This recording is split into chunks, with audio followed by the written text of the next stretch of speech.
Então, vamos lá, pessoal. Continuamos os estudos do livro Voltei. Vamos para o capítulo 14. Excursão confortadora. Quantas vezes invocamos a luz nos círculos da fé religiosa? Despreocupados, aconselhamos amigos que a procurem e, em muitas ocasiões, inadvertidamente, receitamos-la para os irmãos que consideramos nas sombras. Através de conversações ociosas, indicamos criaturas que não a possuem e sempre que tomamos a palavra em público, suplicamo-la para o mundo em altos brados. Em verdade, semelhante cooperação é oportuna e salutar, quando baseada na sinceridade e na reta intenção. Todavia, frequentemente olvidamos a palavra do Senhor, que nos recomendou aproveitar as oportunidades da experiência humana na iluminação de nós mesmos, através do devotamento ao próximo. O problema avultava em minhas cogitações. Os amigos nada me sugeriam, nada reclamavam, amparavam-me sorridentes e felizes. No entanto, as irradiações brilhantes de que se faziam acompanhar constituíam silenciosa advertência. Eu não providenciara luz para mim mesmo, conduzira muitos desencarnados à fonte sublime das claridades evangélicas, mas esquecera as próprias necessidades. Doutrinara muita gente, ou pretendia haver doutrinado, e em todo o meu movimento verbal da pregação cristã, salientar o imperativo da luz para os corações humanos. Contudo, agora que participava de uma sociedade espiritual, reconhecia a opacidade de minha alma. Mantinha-se meu perispírito no mesmo aspecto em que se caracterizava na experiência física. Ó Senhor, por que não fazemos bastante silêncio dentro de nós para ouvir-te os ensinos, enquanto nos demoramos nos atritos do mundo? Amparo filial. A sós com Marta, de vez que o irmão Andrade retomara as obrigações que lhe eram habituais, a fim de reencontrar-me à noite, não dissimulei a tristeza que me asfixiava. Encontrando-me em lágrimas, a filhinha esforçou-se por reconfortar-me. Estava amargurado, vencido, expliquei-lhe. Albergado num campo tranquilo, onde todas as bênçãos da amizade me sorriam, sentia-me indigno de tanto auxílio e tanta ternura. Não acender a própria lâmpada à frente do futuro. Ali, ninguém me acusava, ninguém me proclamava as deficiências. Todavia, eu próprio não era estranho à minha posição. Não lhe falava com a expressão caprichosa da zanga juvenil, mas com o profundo sentimento do homem que se vê desencantado, de momento para outro, enganado nas melhores intenções. Marta, porém, pediu-me serenidade e reflexão. Asseverou que inúmeras pessoas desencarnam em minhas condições e que naquele núcleo de trabalhadores ninguém se julgava maior. Muitos companheiros traziam densa obscuridade consigo e nem por isso deixavam de operar contentes e serviçais na conquista de mais nobres expressões da personalidade. Não era lícito entregar-me daquele modo ao desânimo. Ainda que houvesse perdido o tempo de todo, não me cabia supor que as lágrimas bastassem ao trabalho reparador. Competia-me o trabalho de renovação incessante para o bem. Viagem feliz. Reparando-me o sincero propósito de reajustamento, Marta, bondosa, naturalmente interessada em consolar-me, propôs uma excursão rápida. Dispunha das horas para auxiliar-me. Ela sabia de meu íntimo desejo de visitar a Califórnia, atendendo aos apelos do coração. Por lá, alguns laços queridos me aguardavam o espírito. Acariciei o projeto com alegria quase infantil. A inquietação e a curiosidade que me marcaram os passos na jornada terrestre estavam inteiras dentro de mim.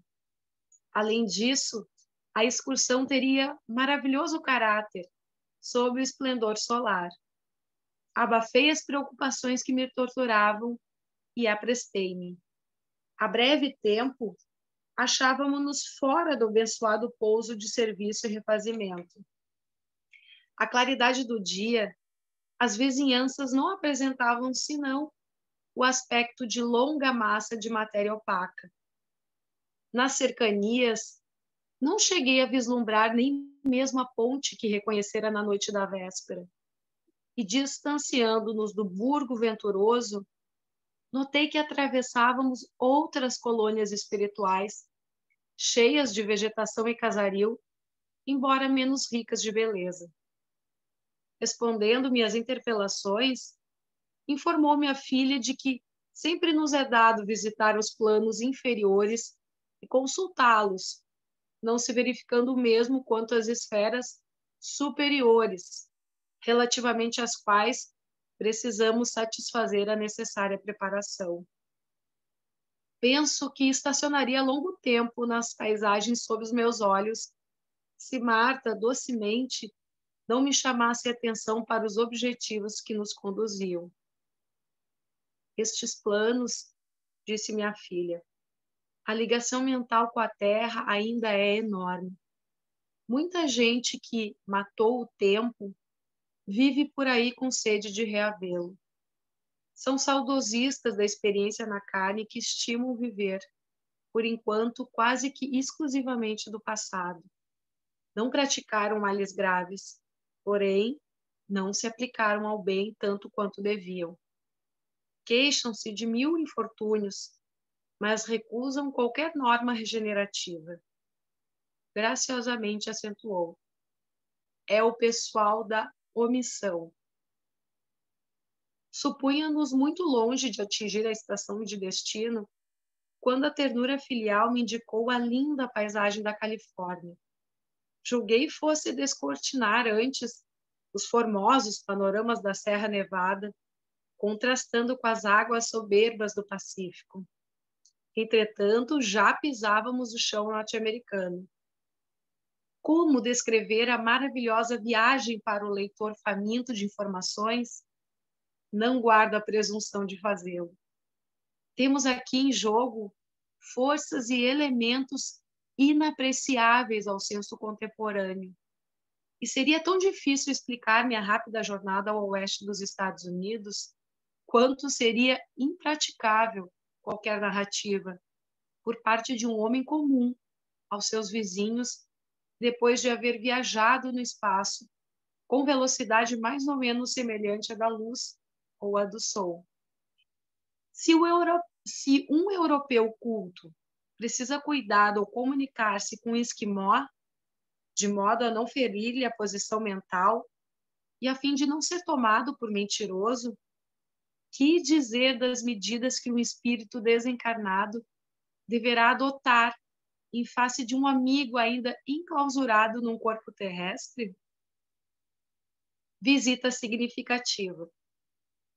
Após saciar a sede afetiva, junto de corações particularmente queridos à minha alma, surgiu-me certo propósito invencível. Recordando minha passagem pelas terras abençoadas da América, lembrei alguém a cuja inteligência e bondade nunca dispensara suficiente admiração. Fitou-me a filha, como a adivinhar meus pensamentos.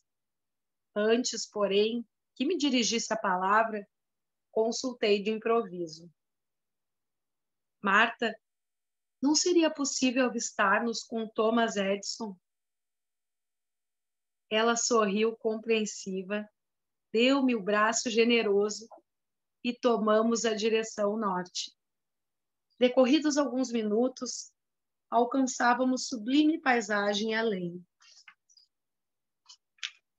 Nós, que defrontáramos extensas comunidades, evidentemente ligadas à herança espanhola, aportávamos agora em vasto círculo de educação anglo-saxônica. Anglo-saxônia. Passei a usar o inglês para melhor entender-me.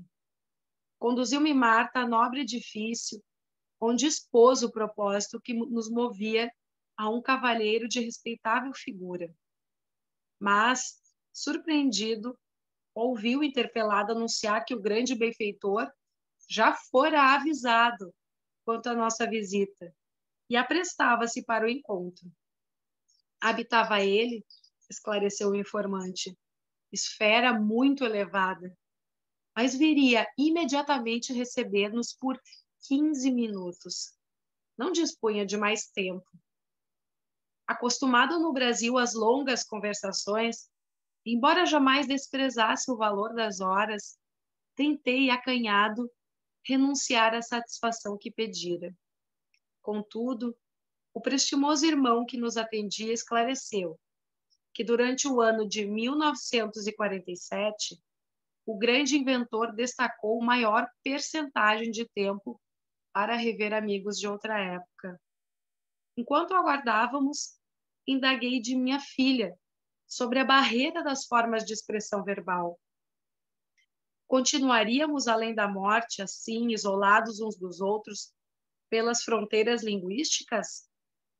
Os desencarnados no Brasil não poderiam penetrar os tesouros da civilização de outros povos em razão do idioma convertido desse modo num cárcere?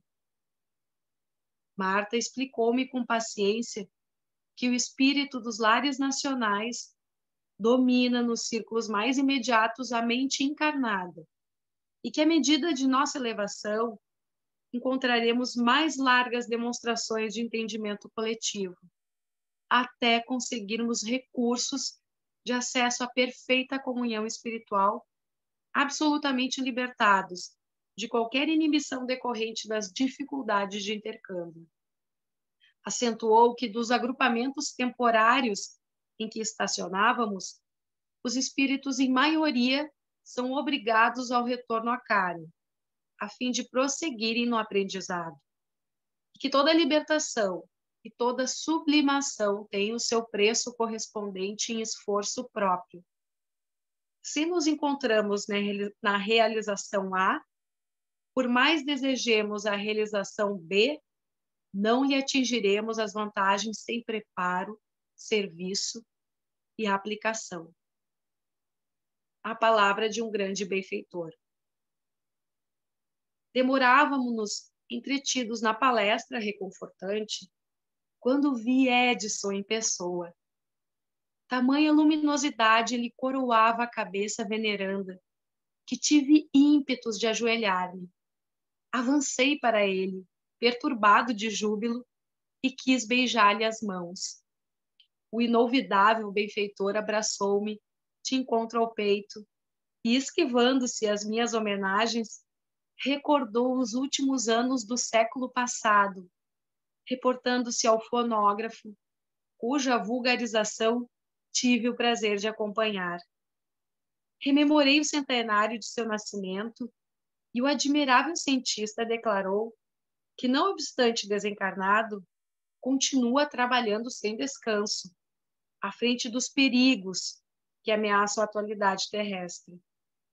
Mergulhado nos estudos e nas realizações da física no plano espiritual, não é infenso o serviço glorioso que o Espiritismo vem efetuando em benefício do mundo, aduzindo, porém, que não basta provarmos a sobrevivência individual depois da morte, nem colocar novos patrimônios da natureza à disposição da inteligência do homem, e sim promover imediatos recursos de dignificação da personalidade. Alongando-se no assunto, comentou categórico a necessidade de ajustamento da razão aos fundamentos divinos da vida, a fim de que os processos educativos no mundo observem o imprescindível respeito à fonte da criação eterna.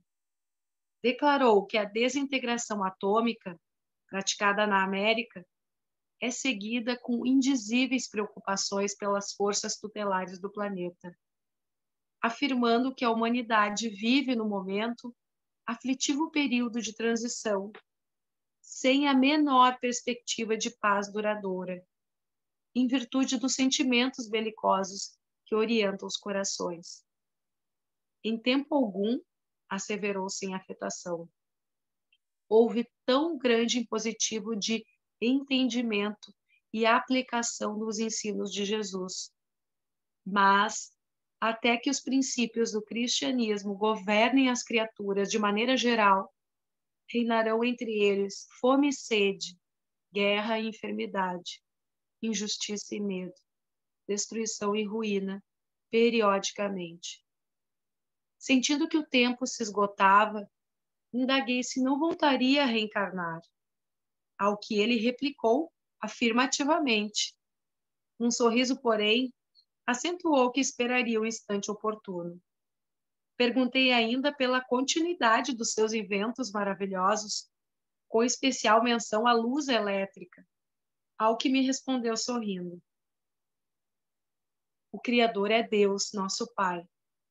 Somos simples instrumentos dos desígnios sábios e justos dele. As invenções continuam na esfera transposta e no círculo em que respiramos presentemente. Agora, porém, meu caro Jacob, não será a ocasião de inventarmos uma lâmpada divina e eterna que funcione para sempre dentro de nós mesmos? Com a observação delicada e construtiva, veio o abraço final, constrangendo-nos às despedidas. Final de capítulo. Bem, a gente vê nesse capítulo quanto ensinamento, né? Se a gente for pegar assim, cada item, quanta informação que mais uma vez a gente tem e que elas parecem ser bem atuais, né? É um relato de 1947, né? Coincidência até que o Jacob, o Frederic Figner, ele desencarnou em 1947, exatamente quando fazia 100 anos o Thomas Edison. Os dois se conheceram, né? Tanto é que o Frederic Figner tinha as lojas Edison em homenagem ao Thomas Edison, né? Então, ele começou, inclusive foi por isso que ele enriqueceu, ele trouxe os inventos do Thomas Edison para o Brasil, né? Ele fez a importação dos primeiros equipamentos, fonógrafo, gramofone, um monte de coisa que aí as ramificações da indústria ele teve acesso exatamente pela franquia que foi dada pelo Thomas Edison, bem no início do século. Já antes de ele vir para o Brasil, ele já tinha esse conhecimento. E aí, aqui ele abriu as lojas Edison, que ficaram aí durante a década de 70, 60, 70, aí, uma grande aglomerado, principalmente em São Paulo. Bom, a gente vê também uma outra questão aí, bem no início desse capítulo, de novo, Frederico Figner com aquela história da luz. Ele só enxergava a luz dos outros. Não conseguia, e queria comparar com a sua, porque ele não tinha luz, né? Ele não tinha essa luz que ele se refere aí, na realidade, é a luz que todos nós temos, que é o pedaço de Deus, é o nosso espírito. Essa luz que no plano espiritual, de uma forma mais sutil, os espíritos percebem, é exatamente o espírito, é a luz. Somos a individualidade de uma luz, pedaço de Deus. Somos criados a luz, ou a semelhança de Deus, e é essa luz que vai se irradiar ou vai se ofuscar. E o exercício nosso do livre-arbítrio, das nossas ações, do nosso pensamento, das nossas atitudes ao longo do nosso percurso, não importa onde, plano espiritual, plano dos chamados encarnados, faixa espiritual da Terra, ou dessas faixas de dimensões, seja as umbralinas, trevosas, até o abismo, a nossa atitude é que vai brilhar ou vai ofuscar. E aí ele foi lá para o plano espiritual com aquela pretensão de achar tudo que ele enxergava e percebia de sublime, ele queria se comparar. E ele permanentemente, os primeiros meses, ali, semanas, meses, isso aí foi tudo um ano, né? Esse é um relato dele nos primeiros meses da desencarnação. Ele teve toda essa passagem aí, A sensação de tempo no plano espiritual ela é um pouco diferente da nossa, né? A expansão lá, 15 minutos do Thomas Edison é uma eternidade, né? Os espíritos têm a capacidade de não perguntar ou de não responder e se fazerem compreendidos naquele momento, essa sintonia vibratória. Os espíritos mais sublimes, quando têm encontro com outros espíritos, as suas observações através do pensamento, elas se irradiam de tal forma que, sem receber uma resposta, parece que a coisa ela se interage sob o ponto de vista das luzes. O que é a luz? O espírito com outro espírito, há uma interação psíquica que o envoltório dos nossos corpos, corpo espiritual, corpo físico, eles não são obstáculo para essa sintonia. Por que as pessoas, quando dizem... Lá está lá no próprio... 2000 anos atrás, né, o senador Públio Lentulus Cornelius, quando teve aquele encontro com Jesus, que ele foi para tentar salvar a filha, lembra aquela passagem? Ele, envergonhado, tomou conhecimento que Jesus estaria em tal lugar, e ele foi de madrugada até o encontro com Jesus para ninguém enxergar. E ele foi lá assim, bom, vou ver o que esse curandeiro, o mistificador, se ele cura minha filha. E quando o senador Públio Lentulus, que era o Emmanuel, vê Jesus, ele, com uma série de perguntas que ele tinha, ele recebe essas respostas quase que instantaneamente, perde a capacidade até de falar, e tem uma manifestação física de ficar de joelhos perante Jesus. Imagina um senador romano que de joelhos no máximo ficaria com César, né, com o imperador, no máximo. Tem que ficar de joelhos para aquele que ele ouvia falar disso, daquilo. Mas aí o orgulho dele fez com que passasse o tempo e ele acabasse sendo consumido pelo próprio orgulho, que aí se sabe da própria história dele.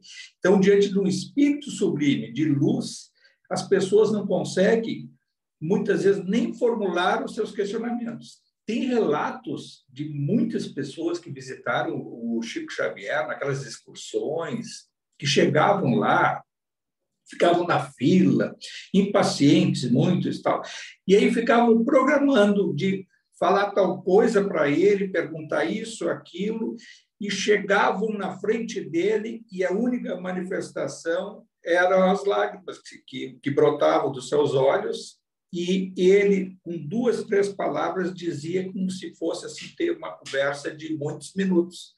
E as pessoas saíam dali absolutamente aliviadas e convencidas que tinham que mudar a sua própria vida. Muitos, né, são a trajetória de muitas e muitas pessoas que tiveram com ele, e relatos, olha, que tem de relato de pessoas que tiveram diante do Chico Xavier e que mudaram o curso da sua vida graças a uma visita que durou pouquíssimos minutos, em que, no máximo, tiveram a chance de tocar na mão dele ou de receber um olhar dele, e que uma mensagem mudou tudo. Né? Gente que estava com plano de suicídio, pessoas que queriam se separar, pessoas que queriam mudar o seu destino, assim, de radicalizar, e que chegaram lá e se transformaram. Quem é que ia perguntar? Francisco. Não, essa que falou do Chico, e também a história de Jesus com Emmanuel, essa superioridade moral desses seres iluminados, superiores, ela é arrebatadora, assim, no sentido até do campo magnético que se encontra com nós, quando tu tem a coisa da luz e do campo de energia da pessoa que te arrebata, que te emociona, que é também nesse sentido do campo magnético.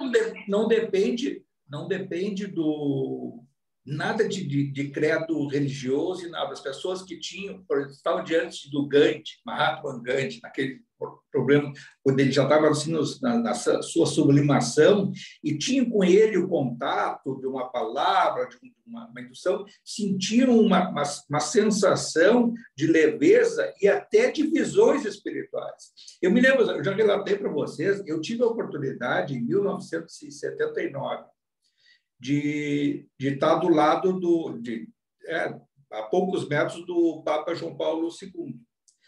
A minha avó morava na esquina da catedral, tá? E ao lado da catedral. tá? É a ruazinha ali. E aí, lembra que ele veio a Porto Alegre, em 79, aquela primeira vinda dele ao Brasil, passou por todas, e vinha aquele tal do Papa Móvel. E claro, naquela época, minha avó católica e tudo, eu tinha formação católica e tudo. Naquela época, eu não era ainda espírita, eu era assim. Eu tinha um monte de questionamentos, mas eu era católico. Né? E aí, esse meu tio era o síndico do prédio. E ele disse assim: venham para cá, que eu, na hora que ele entrar na Cúria, eu vou abrir a garagem. E aí, o que aconteceu? Eu fui para lá com a minha mãe, coisa e tal. Esse tio ainda tá vivo, o resto todo morto. Aí fui para lá e ele desceu na garagem. E eu fiquei impressionado, porque aí, quando ele estava vindo, a gente estava acompanhando pela TV, quando ele ia chegar na frente da catedral, a gente desceu, abriu a porta, e aí nós estávamos na frente do portão da Cúria. Ele desce do Papa Móvel e tal. E aí eu tive a sensação de ver que aí é que foi acho que a maior visão assim espiritual, mais importante até então que eu tive, de ver o Papa Móvel fazer a curva da Duque de Caxias e entrar naquela rua ali, acho que é General Alto. Quando faz aquela curva, eu vi assim atrás dele, tá? uma enorme de uma libélula, que eu não sabia o que era uma libélula, uma asa assim, daquelas assim, um negócio branco iluminado, vindo com ele, dando uma sensação indescritível, mas me deu assim um negócio que eu nunca tinha sentido. Ali, aí tá, ele desce depois, aí entra, aí segurança, aí entra. Para mim foi aquela imagem que ficou muito marcante para mim. E aí depois, anos depois, estudando espiritismo, vivendo as libélulas, então esses espíritos que estão ligados ao superior, eles têm uma companhia de espíritos crísticos que estão sempre dando a proteção e a conexão com o alto, e não depende de religião, de credo de cada um. Então, essa sensação, por exemplo, vai lá, não falei, mas a sensação valeu muito mais do que uma audiência, do que uma conversa, porque aí a comunicação nossa humana não consegue expressar em palavras no tempo que o nosso espírito necessita de interagir. E é por isso que o silêncio, muitas vezes, é mais importante para a gente não agravar o karma e conseguir dissipar situações embaraçosas na nossa vida. Aquelas pessoas que acham assim, não, eu tenho que expressar, eu tenho que dizer tudo. Não, vai dizer palavras que serão mal interpretadas. O nosso conhecimento, muitas vezes, não tem arquivado a palavra adequada para expressar o sentimento, e a conexão tem que ser o outro lado, o outro vai ouvir e vai digerir aquela palavra. E aí é que, muitas vezes, o silêncio é que ele consegue suportar, muitas vezes, a desavença, né? O desregramento e assim por diante. Mas isso é só um preâmbulo que eu estava fazendo. E aí, o Figner, o Jacob, sempre com aquela história de luz dos outros. E aí a filha dele vai dizer, olha para os outros que não têm luz também. Ele não está me enxergando, percebendo os que não tinham luz e que ele circundou toda essa trajetória que já tiveram passaram aqueles portais, naquela tal da ponte, que foi lá com o Bezerra, olhou outros que não tinham luz, ele não estava, ele só estava com aquele sentimento humano, quase que de uma inveja, né? De perceber a luz dos outros que ele não tinha, mas não percebia o quanto muitos outros não tinham luz nenhuma, inclusive aqueles que o acusavam, aqueles obsessores. Cadê a luz dele? Sentiram no psiquismo dele que aquilo fazia mal para ele, que ele se sentia inferiorizado, e aí os obsessores, aqueles percebendo isso, aí, cadê a tua luz? O pregador, aquele que fazia lá palestrinha no centro, o doutrinador de entidades, que nos invocava e nos mandava para isso, para aquilo, com palavras bonitas, que jogava aqui dentro da luz. E isso fez com que ele se sentisse mal. Claro que depois ele vai superar isso aí. Isso é uma passagem desse livro nos primeiros meses do desencarne dele, que ele está dando toda essa vivência. Bom, passando adiante. Então, ele vai lá e se encontra com o Thomas Edison, que estava fazendo o centenário do seu nascimento. Ele nasceu em 1847, né? E morreu em 1931, por ali, bem no início da década de 30. Então, ele já estava no plano espiritual há mais de 15 anos. E ele, quando aparece para ele, ele nota também uma luz sublime. E aí ele vai perceber, próprias palavras do Thomas Edison, que a ciência ela é instrumento de Deus. Os espíritos, os cientistas, eles são espíritos preparadíssimos que aprendem muito mais do plano espiritual e vêm com missão para cá. Porque o Thomas Edison, entre todas as dimensões, todas elas são significativas. Foi sempre a persistência dele na pesquisa. Tem até se sabe aí, vários livros e relatos da ciência que dizem que a lâmpada elétrica que ele inventou, e ele passou por centenas e centenas de experimentos, né? Dizem que foi de 800 a 1.000 experimentos, que ele dizia assim, desiste, só história, se o negócio não dá certo com o vidro, não dá certo com o metal. Aí ele tem uma célebre frase dele que diz assim, ó, o número de experimentos que deram errados é um sinal de que eu estou com a certeza de que não é daquela forma. E aí eu vou alcançar a fórmula correta. E aí depois ele inventa a lâmpada incandescente, que devemos a esse grande invento, que eu acho que é mais do que as outras coisas. Se bem que é difícil de mensurar essa questão, mas a diversidade que ele tem de invenções é impressionante, o Thomas Edison, né? A lâmpada incandescente ele foi descobrir através do filamento dos metais, o positivo e o negativo, os dois polos, e ele tinha que descobrir o metal que fosse mais resistente ao seu ponto de fusão. A gente sabe que o ponto de fusão que mais conhece metal, o ferro, é 1.600 graus Celsius, né? E ele descobriu nos experimentos, fazendo com todos os tipos, até ouro, ele colocou prata, ligas metálicas, e ele descobriu o ponto de fusão do tungstênio, que é o metal. Então, o tungstênio, que é aquele filamento que fica naquelas antigas lâmpadas, hoje já não tem LED e tal, mas aquele filamento da lâmpada incandescente, ele é de tungstênio, e o ponto de fusão do tungstênio é de 3.400 e tantos graus Celsius. Então, é um filamento que ele é resistente e ele resistia à fusão dele produzia luz. E ali que surgiu, e ele percebeu com outros experimentos que no vácuo ele conseguia manter aquela chama e ela, sem entrar no ponto de fusão de 3.400 graus Celsius, ela poderia ser mantida, desde que não fosse tocada, ela não podia vibrar, que aí se sabe que a lâmpada incandescente, quando batia, principalmente depois de já ter sido usada, é que ela queimava. Grande invenção que foi quantos anos, décadas e décadas, nós ficamos dependentes das lâmpadas incandescentes. E depois, lógico, evoluiu a lâmpada de mercúrio, depois de iodo, e assim por diante, a chegarmos hoje aí nas lâmpadas de LED, né? O Thomas Edison foi um dos espíritos mais sublimes que já esteve na Terra. Se sabem informações que está encarnado, não no Brasil, mas em alguma localidade, deve ser um cientista aí de renome, dando sequência a novas invenções, a novas experiências que ele adquiriu no plano espiritual superior, com equipes, vastas equipes de cientistas que estão nessas colônias espirituais superiores. Vejam só que ele desceu para ter um encontro de 15 minutos com o Frederick Figner, né?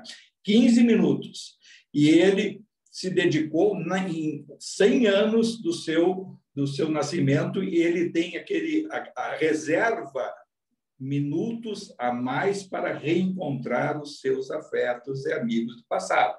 Ou seja, vejam só, ele 15, 17 anos já no mundo espiritual, sendo programada a futura encarnação, e o grande desafio que ele recebe já naquela época, a gente está em 47, em 45 houve a explosão de 2 bombas atômicas, Nagasaki e Hiroshima, lá, que ele aí cita ali, e o mundo estava entrando na Guerra Fria, e havia uma convocação, aquela que a gente já falou, que Jesus, espíritos crísticos, que convocaram cientistas e líderes mundiais para uma mudança do psiquismo da Terra.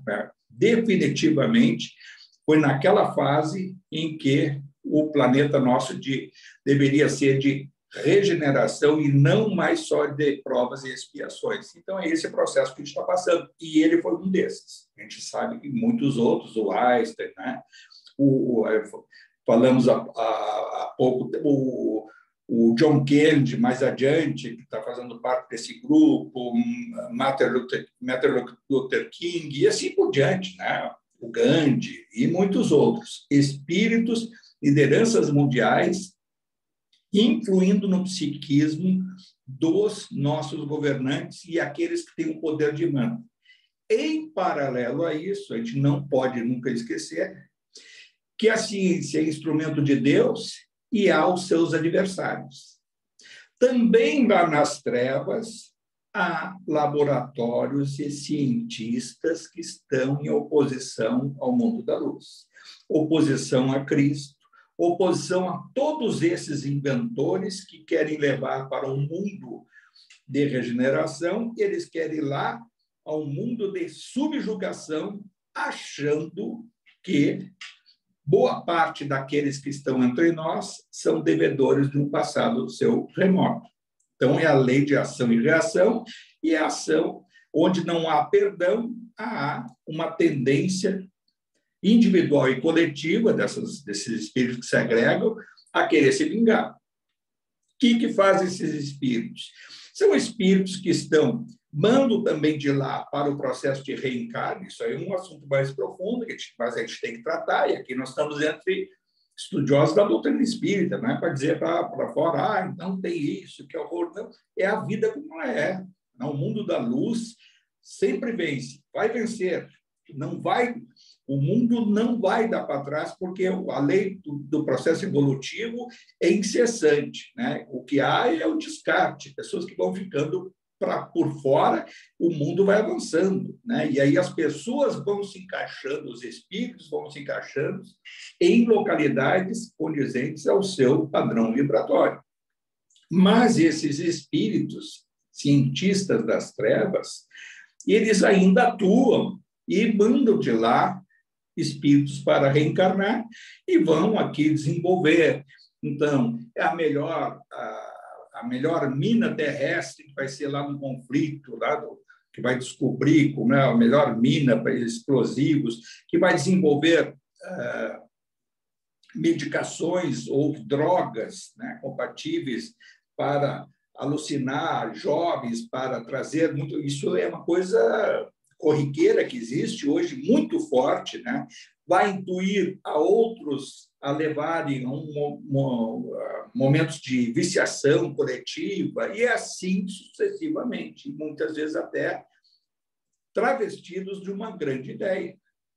Se sabe que foi também na década de 60, na década de 60, 70, quando houve aqueles movimentos hippies, lembra aquela coisa do rock, das drogas, ali o movimento tinha para boa parte das pessoas uma coisa de libertação, de um novo mundo, uma nova era, mas no subterfúgio havia uma liberação geral e que as pessoas tivessem a oportunidade de experimentar outras coisas. E ali que houve o grande advento das drogas no mundo, né? Dessas drogas, todas essas que a gente conhece hoje, foi assim um processo que o primeiro mundo, o chamado mundo mais intelectualizado, e o capitalismo, foram submetidos à experiência das drogas, né? Isso aconteceu muito nos Estados Unidos, na Europa, e até hoje há esse grande flagelo. Foi ali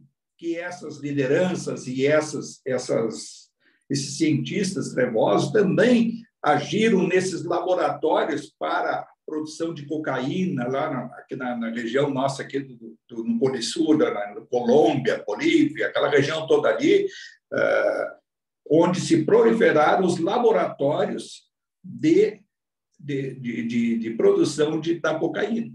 E assim os outros ácidos, aqueles, isso tudo vem das trevas.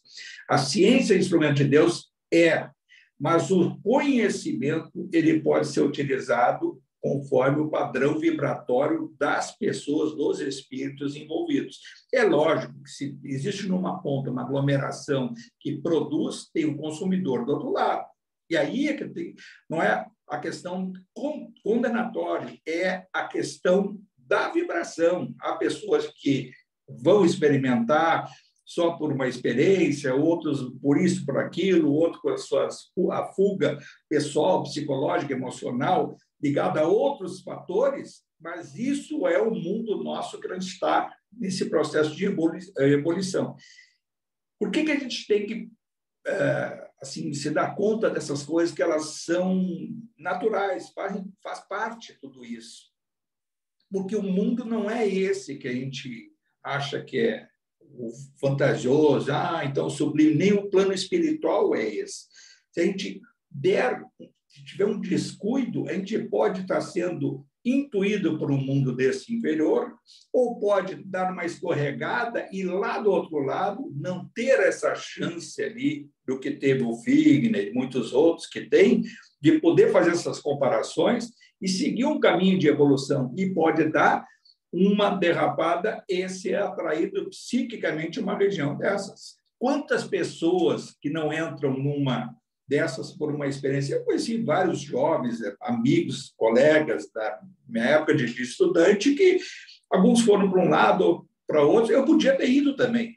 Se não tivesse, assim, talvez, sei lá, eu acho que eu só não entrei naquela fase, não quer dizer que eu fosse continuar, porque eu já trabalhei cedo, comecei a trabalhar com 15 anos, então eu tinha aquela coisa de ter que pegar às 8 da manhã, sair às 6 da tarde, 7h30 ter que estar estudando, e estudar quase até 11 da noite, chegar...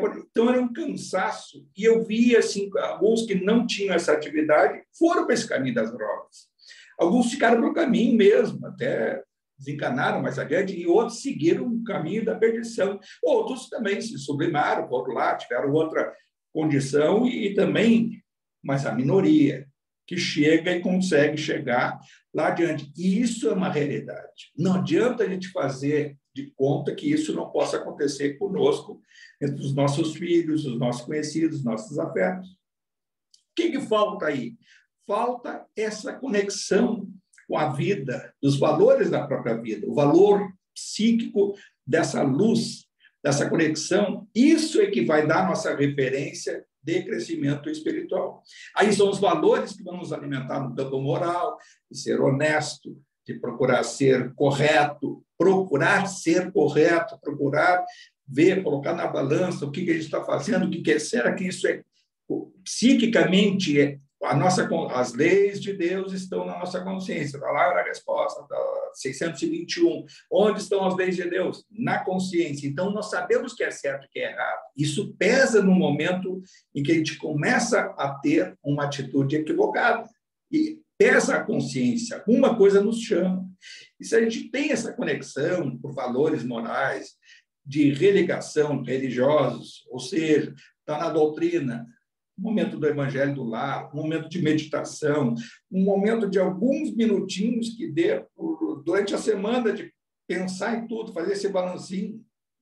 Será que está correto isso? Será que esses meus hábitos não pode levar a uma derrocada, a um isso aqui? Será que eu estou sendo intuído por esse povo lá de baixo? Isso a gente deve pensar, a gente deve pensar em todas essas coisas. Se existem os espíritos, diz lá o Odilon, o Inácio, muitos outros aí, dizem que até os espíritas que são pregadores, muitos deles estão, sem perceber, sendo intuídos lá por baixo.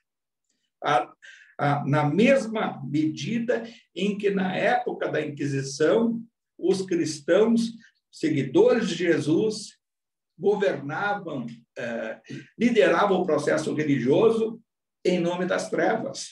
Claro que naquela época era mais ostensivo, mas quem vivia naquele momento não achava isso.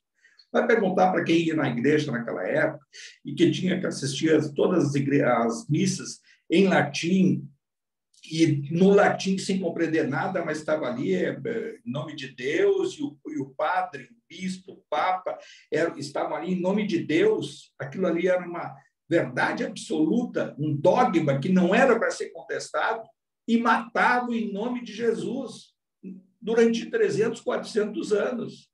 Hoje, nós estamos sutilmente num outro mundo, que aquilo ali parece ser uma barbárie, era um mundo medieval, realmente é. Mas, psiquicamente, será que algumas coisas que a gente prega, faz no nosso dia a dia, por falta de meditação, por falta de balanço de consciência, a gente sutilmente não pratica alguns equívocos? Provavelmente sim, porque somos imperfeitos. Mas cabe a cada um buscar esse caminho, trilhando essa estrada da perfeição, que é o nosso objetivo, que é a natureza de cada espírito, de cada luz, é de se expandir e se confundir lá adiante com o pensamento de Deus, com a perfeição.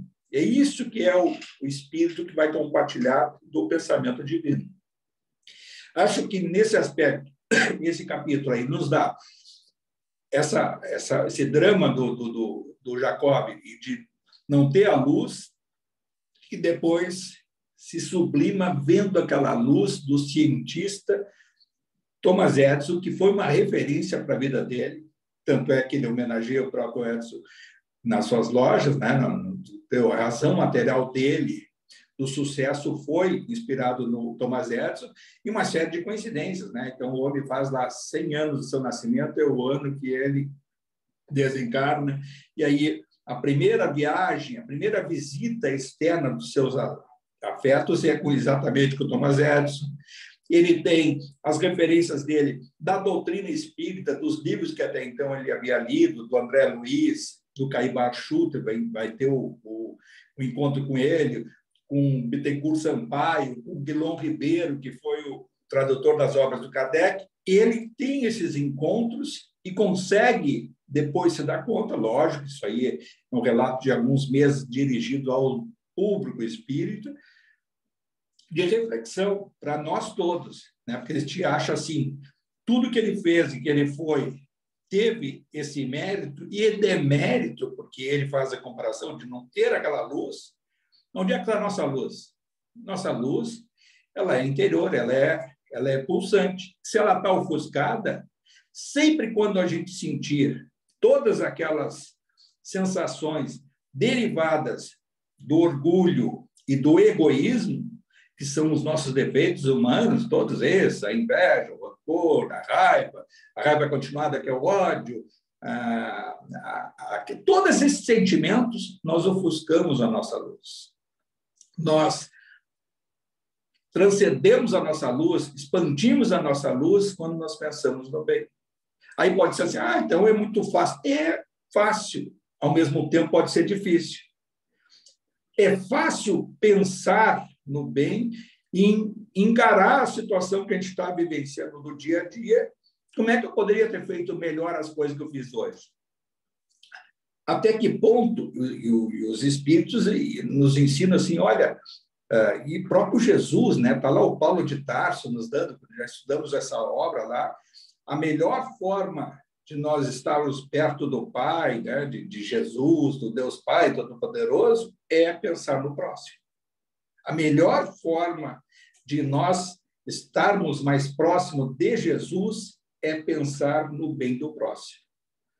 Não tem outra forma, não é no isolamento. O isolamento, claro, é importante, meditação, isso, nossa natureza, silenciar em vez de reverberar, de vociferar, isso sim. Mas, e o próximo? Olhar para o lado, onde é que está o próximo? Para quem que eu posso compartilhar? Compartilhar tudo, conhecimento, virtude, aí a ciência, instrumento de Deus. Imagina se o Thomas Edison fosse guardar para ele todas as coisas dos inventos dele. Imagina se a pessoa que está ali tem essa capacidade de transformar poucas coisas, poucos minutos, poucos momentos da vida dos outros, se fosse guardar para si. É expandir, compartilhar é a palavra. Então, é buscar compartilhar conhecimento, compartilhar virtudes, compartilhar coisas materiais, é fundamental, porque o nosso mundo é material. As pessoas têm fome, as pessoas têm frio, as pessoas têm necessidades materiais também. Mas procurar também transformar essa ação em que a pessoa possa crescer. E o crescer, muitas vezes, nós estávamos falando do silêncio, do olhar, um sorriso, um olhar, é uma virtude que muitas vezes tira alguém de um atoleiro. Pessoas que têm materialmente coisas, mas não têm afeto, não conseguem interagir nos seus afetos. Por quê? Porque não há, são pessoas que muitas vezes criaram, até por educação, não importa, em situações às vezes até kármicas, né? Para a gente ver, eu estava me lembrando hoje de uma citação do Chico Xavier. Tinha um autor, um espírita, né? Que ele passou uma obra para ele, e aí deu lá os rascunhos para ele ler, e ele achou muito interessante. Mas só que ele estava em fase de publicação, e esse livro não foi publicado. Não foi publicado, e aí estava ele desencarnou, e aí o Chico Xavier, no plano espiritual, faz uma relação com ele sobre como é, e aí foi ser publicado, parece que a federação vai ou não vai publicar, eu não sei o que deu, importa o fato. Esse relato falava de uma história lá da Babilônia Antiga, tá? 2.700 anos atrás. E esse autor foi governador naquela época numa localidade e mandou matar numa emboscada, lá numa praça, 80 pessoas. E ele diz para o Chico Xavier, aquele do personagem do livro era eu. E tu não imagina qual é a melancolia que eu sinto algumas vezes, porque dos 80 tem 4 que até hoje não me perdoaram. De 84, 2.700 anos depois. Sempre quando esses 4... Aí o cara descobriu lá no plano espiritual, e contando para o Chico Xavier, e o Chico Xavier passando ali para aquelas pessoas que conviviam com ele. Depois, muitas dessas coisas viraram até livro e relatos, né, que se sabe até hoje. O grande tesouro do Chico Xavier, ele surgiu depois do desencarne dele, que as pessoas começaram a publicar informações, coisas que ele pedia silêncio, coisas que ele pedia para não contar, outros se encontravam um com os outros, por isso tem aqueles encontros de Chico Xavier, um falando para o outro, mas ele também me contou isso, e contou mais no detalhe, juntaram um monte de coisas, e então surgiram essas obras, tem muitas obras hoje surgindo com relatos verídicos que o Chico Xavier passava para as pessoas. Ele tinha até uma virtude, falava uma parte para uma parte para outra, e aí essas pessoas hoje estão os seus reencontros e eles conseguem formar todo o enredo de toda a situação. Bom, mas esse homem conta que dos 80 que ele mandou matar, 4 estavam ainda espiritualmente atrelados a uma energia de vingança. E aí ele relata do plano espiritual para o Chico Xavier. Dos meus momentos que eu hoje entendo que eu tinha depressão, melancolia, tristeza, sem perceber por quê, e até buscando tratamento com medicações, e eu não conseguia resolver, era quando esses 4 estavam em sintonia espiritual com aquele passado, e pensavam em mim com vingança, eu me sentia para baixo. É um sentimento de uma culpa, de uma tristeza impressionante. E aí, claro, no plano espiritual, depois ele vai ser orientado de como superar isso, vai ter que se reaproximar desses espíritos, provavelmente programar mais adiante nova encarnação, para conviver com eles, porque são os resgates que não... Quer dizer, a gente faz o mal para alguém, mas esse alguém não se vincula para a gente, porque até são pessoas que superam, são mais sobreviventes. Agora, tem outros que ficam realimentando uma situação que passam séculos. Vejam só um caso de 27 séculos vinculados psiquicamente a um erro cometido por ele lá antes. Ele se resolveu? Sim, mas sempre tinha uma tristeza, uma melancolia que ele não conseguia explicar. E no plano espiritual, ele aprende que foi aquele vínculo de 2.700 anos na Babilônia. Vejam só o quanto, às vezes, a gente fala aí de 300 anos, 400 anos, parece uma eternidade, e basta a gente pegar, não precisa ir para 2.000 anos, porque lá certamente nós nem estávamos, né, nessa situação aí. Mas eu digo assim, pega da nossa sombra, eu acho, e aí uma coisa que diz o Inácio Ferreira, a Modesto, Maria Modesto, o Odilon, muitos e muitos dizem que os espíritas de hoje são a sombra da Inquisição. Nós estávamos no processo religioso do outro lado, fazendo o papel do anticristo sob o aspecto de ou executores, algozes, comparsas, o dedo duro do padre, do bispo, né? O dedo duro da família, entregando para o padre a família que fazia isso em nome daquilo e que a gente se saboreava com as punições. Nós estávamos lá, né? Claro que cada um com a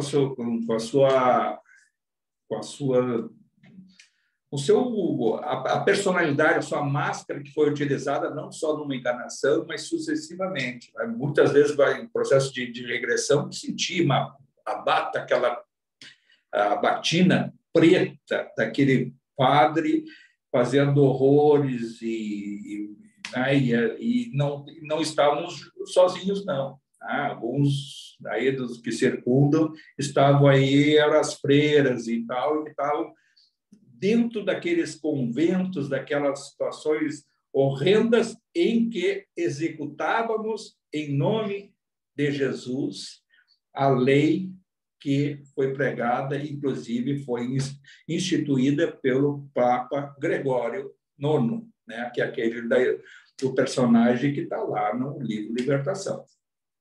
Mas isso é história e esses vínculos, a gente tem muito mais sombras para trás, para contar, né? Essa questão. Provavelmente também tivemos aí essas passagens pelo Império Romano, nas regiões dos centuriões, e daquelas perseguições, daquelas torturas, dentro daqueles calabouços. Nós estávamos por lá. Tá? Chico, tem uma pergunta depois, tá? Em nome do poder, em nome de situações que nós nos inserimos por um passado mesmo remoto, mas que essa sombra a gente traz até hoje. E é hora de a gente purificar tudo isso. É hora de a gente procurar ter consciência desses erros e não transformar em culpa, mas e sim em ter a oportunidade da transformação moral. E isso vale para o nosso passado longínquo e vale para a nossa própria encarnação. Olhar daqui para anos anteriores e procurar ser uma pessoa melhor, não no sentido de ter instituir como se fosse um dogma, tem que ser. Não, ter consciência de procurar ser. Consciência dos erros cometidos, porque logo adiante nós vamos, mais uma vez, vamos chegar lá do outro lado e o reencontro nosso com a própria consciência vai exigir de cada um de nós um reexame. E esse reexame ele só vai se resolver se a gente reviver aquela situação. Ter aquela coragem, vai lá, Judas Iscariote, que está lá, do Humberto de Campos, né? No Crônicas do Além Túmulo, que ele relata a entrevista que fez com Judas. Judas se sublimou, foi Joana d'Arc na última encarnação, teve passagem e tal. E ele conta a sua verdade. A verdade nesse relato do Humberto de Campos, ele diz lá, eu na realidade, eu tinha a forma pequena de pensar que Cristo deveria ser o agente da transformação que ele pregava. Ele achava que tinha que libertar o povo judeu das amarras do Império Romano. E ele achava que a liderança de Jesus poderia ser o caminho para essa transformação, porque a ideia socialista que tinha o Judas daquela época, ele achava que o seu grande líder deveria ser Jesus. Então, ele queria provocar, não se vender para o Caifás lá e para o Sinédrio, como ele fez, e sim de provocar uma rebelião. E depois ele não entende isso e vai passar durante longos séculos com aqueles remorsos, com aquela situação em que ele vai ter uma libertação psíquica quando ele reencarna na figura de Joana d'Arc, né, que passou por todas aquelas situações de ter visões espirituais, de foi jogado na fogueira, teve o envolvimento com as revoltas tanto na Guerra da Inglaterra contra a França, e aí também é acusada de traição, da mesma forma que ele teria traído Jesus. Passou, acho que, do tempo aí, pessoal.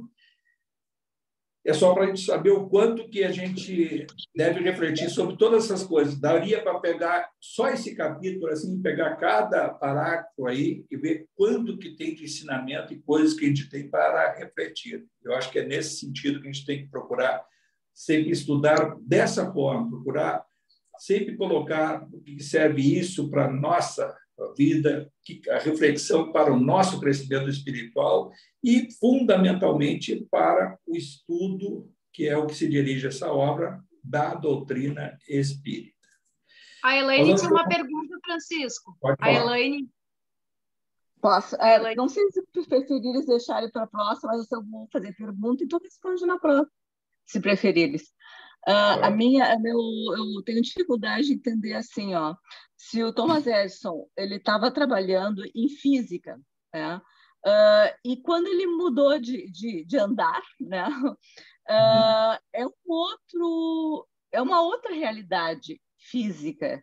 Como é que ele poderia dar continuidade para aquele estudo, sendo que normalmente as invenções são feitas baseadas nas necessidades. E num outro plano seriam outras necessidades.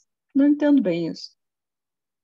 Bom, claro, isso aí até seria mais profundo para a gente tratar, mas, assim, só em linhas gerais, vamos dizer, ele, na realidade, esses espíritos cientistas, ele já vem pronto do plano espiritual, né? Essa coisa assim de... Eu acho que está te referindo também a essa questão de não ter o valor religioso e é só a física, o cientista, né, de uma forma de estudos, e aí já está no plano espiritual superior. Não é questão...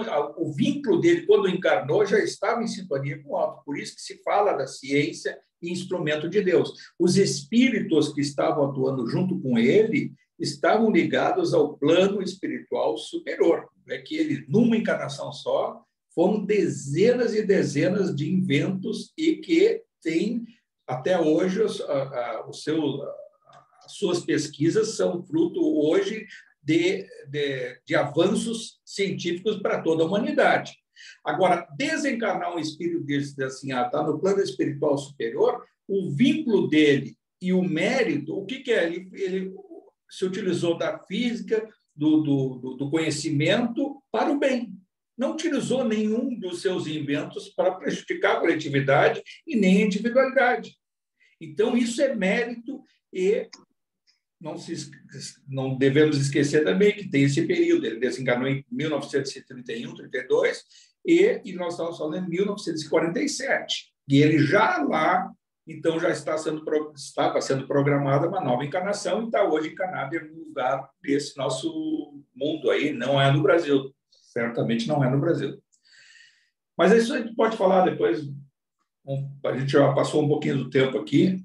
Tá, ok, deixando para a próxima aula. Eu queria mais, assim, em termos físicos, em física, falando da ciência, como é que ele ia desenvolver, por exemplo, o tempo de incandescência, a temperatura, perdão, de incandescência para conseguir fazer a lâmpada aqui e no outro plano. E como é que ele consegue desenvolver isso?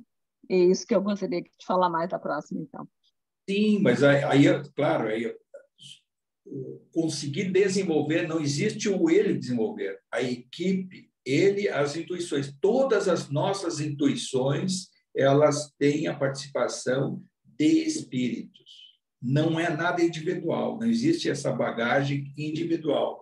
Ele veio já com esse conhecimento do plano espiritual e veio aqui na realidade, desenvolver. Ele teve que ter sintonia, e foi através do conhecimento. Eu vou ter que ter, por exemplo, ali, mesmo uma outra passagem ali, até me alongar um pouquinho para dizer isso também. falar inglês ou não. O Figner sabia inglês, porque até, na realidade, era europeu, e teve que falar lá inglês para ser, naquela colônia espiritual intermediária e inferior, não a do Thomas Edison que veio de cima, ali a linguagem é do local do mundo dos encarnados, fala-se lá inglês. Se fosse aqui no Brasil, falava-se em português. Então, o plano espiritual também é possível de a gente ter uma coletividade de um falar uma língua e vários compreenderem na sua própria língua individual. Isso tem lá no Memórias de um Suicida, da Ivone Amaral Pereira, daquela palestra em que, no hospital lá, da Maria de Nazaré, oriunda dos suicidas, e aí há um benfeitor que desce para fazer uma palestra, e vários espíritos que estavam assistindo à palestra diziam: mas está falando muito bem o meu idioma, aí o outro é alemão, o outro era português, o outro era francês, e aí, na realidade, é o espírito benfeitor do alto que se comunicava, e aí é um decodificador, uma coisa que a gente não conhece, né? Falta uma linguagem para nós, vamos usar a palavra decodificador, que mentalmente as pessoas ouviam no seu idioma. É ao contrário dessa situação que a gente viu ali. Eles estavam no meio, né, circundando o mundo dos encarnados do americano, né, na Califórnia, e lá se fala o inglês. E não seria o Thomas Edison, nem foi o Thomas Edison que falou com eles ali, porque ele teve que se manifestar em inglês para ter acesso naquela colônia, naquele prédio lá que ele foi ter, que aí o cara deu até a notícia para ele que ele teria dado 15 minutos de acesso quando ele chegasse. Foi em alguns minutos já chegou o Thomas Edison. Da mesma forma, o conhecimento. Esse conhecimento nós reencarnamos aqui com conhecimentos do plano espiritual superior, mas quem vai nos passar lá do outro lado é uma equipe de espíritos. Isso é tudo muito organizado. O que eu vou ter que ter é a lei de causa e efeito. Eu vou ter que ter o livre-arbítrio de me sintonizar, vou ter uma inspiração de seguir o conhecimento da física, vou fazer lá o vestibular, seja qual for o método que vou utilizar para chegar na universidade, vou pesquisar, vou fazer o doutorado, vou fazer todos esses conhecimentos da área da física, no caso que é colocado por ti, e eu vou estar inspirado por eu vou ter uma vocação de procurar o conhecimento cada vez mais, e ideias vão aflorando, eu vou dormindo e estou em sintonia com esses espíritos, e esses espíritos, em sintonia, vão conseguir passar boa parte das coisas que eu estudei antes lá do outro lado. É assim. Isso se dá assim em todos os campos, né? No campo da cultura, da ciência, de situações muitas vezes até rudimentares que nós recebemos a inspiração. Mas aí tem aquele adendo que a gente tem que colocar, que eu coloquei ali, que é a inspiração também lá de baixo. Isso a gente tem que colocar esse componente, porque esse maniqueísmo do mundo nosso que a gente vive, o bem e o mal, ele está presente no mundo da imperfeição, e é esse mundo que nós circundamos ainda, e haveremos de permanecer nesse mundo de imperfeição durante um longo tempo ainda. Mas vamos, então, encerrar agora, renovar nossa gratidão ao alto, a Jesus, ao Criador, por todas essas oportunidades, essa reflexão persistente, de refletir sobre as coisas que a gente lê, que a gente diz, que a gente ouve, e, à luz do nosso conhecimento presente, procurar sempre olhar lá para frente, olhar assim com a certeza e a vontade de agregar mais e mais conhecimento. E agradecer muito ao alto, aos bons espíritos, essa inspiração ao qual também nós estamos inseridos, porque esta é a vontade do Criador, de nos levar ao mundo da luz. Pai nosso que estais no céu, santificado seja o vosso nome. Venha a nós o vosso reino, seja feita a vossa vontade, assim na terra como no céu. O pão nosso de cada dia que nos dai hoje, perdoai as nossas ofensas, assim como nós perdoamos a quem nos tem ofendido. E não nos deixeis cair em tentação, e livrai-nos de todo o mal, Senhor. E e que assim seja.